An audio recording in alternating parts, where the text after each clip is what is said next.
नागपूरमधील एका धक्कादायक घटनेने सर्वांना हादरून सोडलं आहे।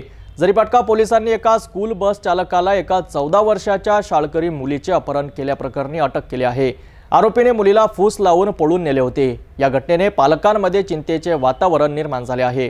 आपल्याकडे एक तक्रार आली, फिर्यादी पूनम गुप्ता यांनी कळवलं की त्यांची 14 वर्षाची मुलगी ही घरातून मिसिंग आहे, मिळून येत नाही आहे। त्याप्रमाणे आणि यापूर्वी तिचे एका मुलासोबत अफेअर होतं आणि तो जो मुलगा होता तो शाळेच्या स्कूलच्या बसवरती ड्रायव्हर म्हणून होता, तेव्हापासून तिचे अफेअर आहे हे त्यांना माहिती होतं।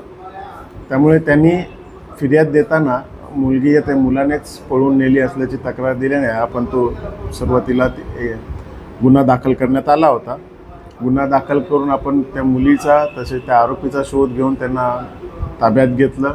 ताब्यात घेतल्यानंतर त्या सर्व मुलगी नाबालिग असल्याने आणि त्या मुलाबरोबर कंटिन्यू 2 दिवस फिरत असल्याने आपण त्याच्यामध्ये पोक्सो तसेच 354चे आपण कलम त्याच्यामध्ये ॲड करून त्याला अटक केलेली आहे। सध्या त्याची पोलीस कोठडी घेण्यात आलेली आहे। त्याच्यामध्ये त्यांचे काही शारीरिक संबंध किंवा काही झालेले आहेत का याबाबत पण तपासणी चालू आहे। मेडिकल्स दोघांची करण्यात आलेली आहे। अधिक तपास WPSI कटारे करत आहेत। आरोपी काही गुन्हे आहेत?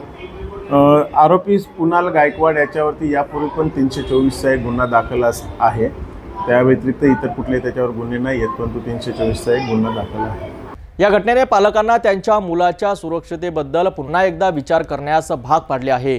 शाळांनी आणि पालकांनी अशा घटना टाळण्यासाठी अधिक सतर्क राहणे आवश्यक आहे। पोलिसांनी आरोपीविरुद्ध पोस्को ॲक्ट आणि अपहरणाचा गुन्हा दाखल केला असून पुढील तपास सुरू आहे।